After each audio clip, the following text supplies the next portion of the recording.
অসমাপ্ত আত্মজীবনী an Indian ফিল্মে তিনি লিখেছেন, আমাদের জীবন গড়ে তুলতে হবে সেই তথ্যের ভিত্তিতে যা সত্য নির্ভর। এ কথা যিনি বলেছিলেন সেই নেতাজি সুভাষচন্দ্র বসুর অন্তর্ধানের পিছনে ঠিক কোন কারণ লুকিয়ে তা নিয়ে বিতর্ক।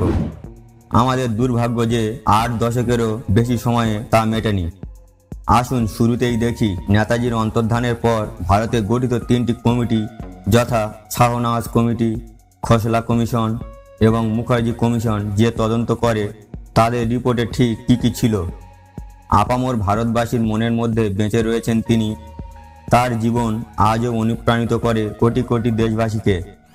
আজও তার জীবন রহস্য ভাবায় সবাইকে। তিনি নেতাজি সুভাষচন্দ্র বসু। 1945 সালে দ্বিতীয় বিশ্বযুদ্ধের শেষের দিকে জাপান সরাসরি জানিয়ে দেয় যে আজাদ হিন্দ ফৌজকে তারা আর সাহায্য করতে পারবে না। নেতাজি সুভাষ তখন আজাদ হিন্দ ফৌজের অতি উচ্চ পদস্থ আধিকারিকদের নিয়ে আলোচনায় বসেন। সুভাষ বলেন, আমাদের সামনে 2টি পথ খোলা। 1, আত্মসমর্পণ করা।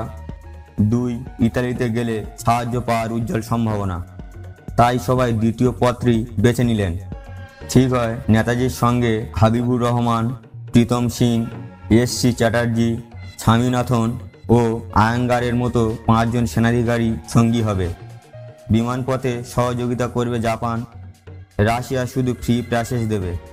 বিমানে ওঠার ঠিক আগে জাপান সামরিক প্রশাসনের পক্ষ থেকে নেতাজিকে বলা হয় 2 দিন অপেক্ষা করতে, কারণ বিমান আসেনি। নেতাজি রাজি হয়নি। তখন যুদ্ধ বিমানে 2 জন করে পাঠানোর সিদ্ধান্ত নেওয়া হয়। প্রথমে নেতাজির সঙ্গী হয় হাবিবুর রহমান। বাকিরা সামরিক ঘাঁটিতে অপেক্ষা করছিলেন। দিন কয়েক পরে রেডিওতে সম্প্রচারিত খবর শুনে সবাই চমকে যান। 18ই আগস্ট ভারতের স্বাধীনতা সংগ্রামের সর্বাধিনায়ক নেতাজি সুভাষচন্দ্র বসু তাইহুকুতে বিমান দুর্ঘটনায় মারা গেছেন। 1945 সালের 18ই আগস্ট তাইহুকুতে কি বিমান দুর্ঘটনা ঘটেছিল? সেই বিমানে কি নেতাজি সুভাষচন্দ্র বসু ছিলেন? বিমান দুর্ঘটনায় কি সুভাষচন্দ্র বসুর মৃত্যু হয়েছিল? এই প্রশ্নগুলিকে ঘিরে নানা মহলে বিতর্ক রয়েছে এখনো। সেই বিতর্কগুলিকে উস্কে ইউটিউবে নিয়ে এসেছি নেতাজি সুভাষচন্দ্র বোসের মৃত্যু রহস্য। নেতাজির মৃত্যু রহস্য ঘিরে যেসব তদন্ত হয়েছে তাতে কি উঠে এসেছে এ নিয়ে ভারতে তৈরি হয়েছে 2টি কমিশন ও একটি কমিটি। 1956 সালে পণ্ডিত জওহরলাল নেহরুর আমলে গঠিত হয় শাহনওয়াজ কমিটি। 1970 সালে ইন্দিরা গান্ধী তৈরি করেন খোসলা কমিশন এবং 1999 সালে বাজপেয়ী সরকারের আমলে তৈরি হয় মুখার্জি কমিশন। এর মধ্যে শাহনওয়াজ কমিটি ও খোসলা কমিশন বলেছিলেন বিমান দুর্ঘটনায় নেতাজির মৃত্যু হয়, যদিও মুখার্জি কমিশন এই তথ্যের সঙ্গে একমত হয়নি। 1956 সালে তৈরি হওয়া 3 সদস্যের শাহনওয়াজ কমিটির নেতৃত্বে ছিলেন শাহনওয়াজ খান, যিনি নেতাজির ইন্ডিয়ান ন্যাশনাল আর্মির মেজর জেনারেল ছিলেন। কমিটির অন্য 2 সদস্য ছিলেন এস.এন. মৈত্র এবং সুভাষচন্দ্র বসুর দাদা সুরেশচন্দ্র বসু। এই কমিটি 67 জনের সাক্ষ্য গ্রহণ করে, যার মধ্যে 11 জন ছিলেন প্রত্যক্ষদর্শী। কমিটির রিপোর্টে বলা হয়, এরা প্রত্যেকে নিশ্চিতভাবে বলেছিলেন বিমান দুর্ঘটনায় আগুনে পুড়ে সুভাষচন্দ্র বসুর মৃত্যু হয়। বিমানে নেতাজির সঙ্গে যে 6 জন ছিলেন বলে জানা যায়, তার মধ্যে অন্যতম নেতাজির বিশ্বস্ত সঙ্গী হাবিবুর রহমান সহ 5 জনের সঙ্গে কথা বলেন এই কমিটির সদস্যরা। তবে এই কমিটি তাইহুকুতে যেতে পারেননি, কারণ ফরমুজার সঙ্গে তখন ভারতের কূটনৈতিক সম্পর্ক ছিল না। অনুসন্ধান শেষে 3 পৃষ্ঠার খসড়া রিপোর্ট পেশ করা হয়। খসড়া রিপোর্ট নিয়ে 3 সদস্য একমত ছিলেন। এই খসড়া রিপোর্টে উল্লেখ করা হয় 1945 সালের 18ই আগস্ট তাইহুকুতে বিমান দুর্ঘটনায় নেতাজির মৃত্যু হয়। সেখানেই তার শেষকৃত্য সম্পন্ন হয়। টোকিও রেনকোজি মন্দিরে রাখা অস্থিভস্ম নেতাজির। এই খসড়া রিপোর্টে সই করার পরও আচমকা অবস্থান বদল করেন নেতাজির ভাই সুরেশচন্দ্র বসু।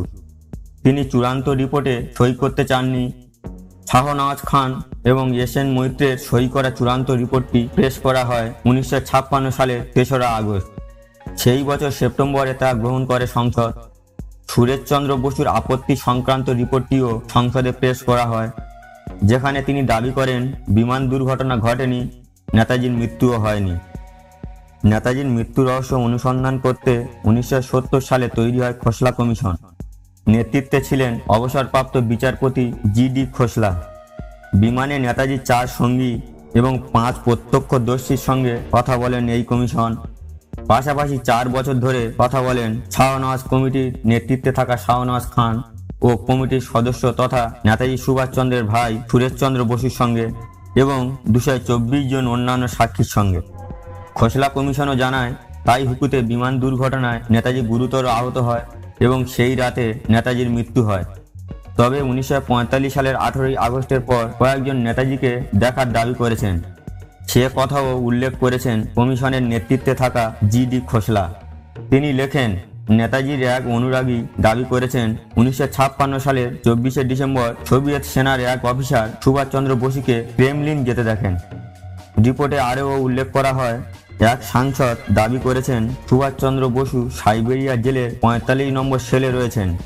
তবে খোসলা কমিশনের রিপোর্টে এও স্পষ্টভাবে উল্লেখ করা হয়, মতপার্থক্য থাকলেও তাতে বিমান দুর্ঘটনা মিথ্যা প্রমাণিত হয় না। এর ঠিক 3 দশক পর 1999 সালে বাজপেয়ী সরকারের আমলে তৈরি হয় মুখার্জি কমিশন। এই কমিশনে ছিলেন সুপ্রিম কোর্টের অবসরপ্রাপ্ত বিচারপতি মনোজ কুমার মুখোপাধ্যায়। এই কমিশন অবশ্য অনুসন্ধানের পর জানায় সুভাষচন্দ্র বসুর মৃত্যু হয়েছে, তবে বিমান দুর্ঘটনায় নয়। জাপানের রেনকোজি মন্দিরে রাখা অস্থিভস্মও নেতাজির নয়। মুখার্জি কমিশন আরও জানায় 1945 সালের 18 আগস্ট তাইহোকু বিমানবন্দরে কোনো বিমান দুর্ঘটনার প্রমাণ মেলেনি। মুখার্জি কমিশন 2005 সালে তার অনুসন্ধানের রিপোর্ট জমা দেন। বিচারপতি মনোজ কুমার বলেন, আমরা যখন অনুসন্ধান চালাই তখন নেতাজির বয়স হয়েছিল 105 থেকে 6 বছর। তাই ওই বয়সের মানুষ সাধারণত জীবিত থাকে না, কারণ আমাদের দেশের মানুষের প্রাথমিক গড় বয়স 72 বছর।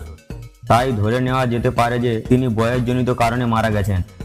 এই রিপোর্টের সঙ্গে কেন্দ্রের তৎকালীন ইউপি সরকার একটি অ্যাকশন টেকেন রিপোর্ট সংসদে পেশ করে দাবি করেন যে তারা মুখার্জি কমিশনের সঙ্গে একমত নয় যে বিমান দুর্ঘটনায় নেতাজির মৃত্যু হয়নি এবং জাপানের মন্দিরে রাখা অস্থিভস্ম নেতাজির নয় বলে মনে করি না। এ প্রসঙ্গে সুগত বসু বলেন, যতদিন মুখার্জি কমিশন হলো 1999 সাল থেকে 2005 সাল পর্যন্ত, ততদিন বেশিরভাগ প্রত্যক্ষদর্শী আর জীবিত নেই। তার জন্য সত্যিকারের আই উইটনেস পাওয়া যায়নি। যে কেউ এসে যে কোনো রকমের আজগুবি গল্প নেতাজি সম্পর্কে করতে থাকে, নেতাজিকে এখানে দেখা গেছে, ওখানে দেখা গেছে, ইত্যাদি ইত্যাদি। তাই এই 6 বছরে অনেক বিভ্রান্তি ছড়ায়। কারণ এই কমিশনে আমি যেটা বললাম, যেটা অত্যন্ত 99% সম্ভব একটা ঐতিহাসিক ঘটনা, আর যেসব গল্পের 0% সম্ভাবনা, তার মধ্যে কোনো পার্থক্য করা হয়নি। চন্দ্র বসু বলেন, দুটি কমিশন, শাহনওয়াজ কমিশন ও খোসলা কমিশন বলেছেন বিমান দুর্ঘটনায় তার মৃত্যু হয়েছিল, কিন্তু মুখার্জি কমিশন তার বিপরীতে বলেছেন যে বিমান দুর্ঘটনা ঘটেনি। কিন্তু মুখার্জি কমিশনের রিপোর্টটি বাতিল করে দেওয়া হয়। তখন অবশ্য কংগ্রেস সরকার ছিল। তাই আজকের ভারতবর্ষের সাধারণ মানুষ কোনোভাবে জানতে পারছে না যে নেতাজির ঠিক কী হয়েছিল। তো বন্ধুরা, এই ছিল আজকের ভিডিওটি ভালো লাগলে লাইক করুন এবং সাবস্ক্রাইব করুন আমাদের চ্যানেল কর্মকরকে। দেখা হবে আবার কোনো গুরুত্বপূর্ণ ভিডিওর সঙ্গে। ততক্ষণ সবাই ভালো থাকবেন, সুস্থ থাকবেন। শেষ পর্যন্ত আমাদের সঙ্গে থাকার জন্য অসংখ্য ধন্যবাদ।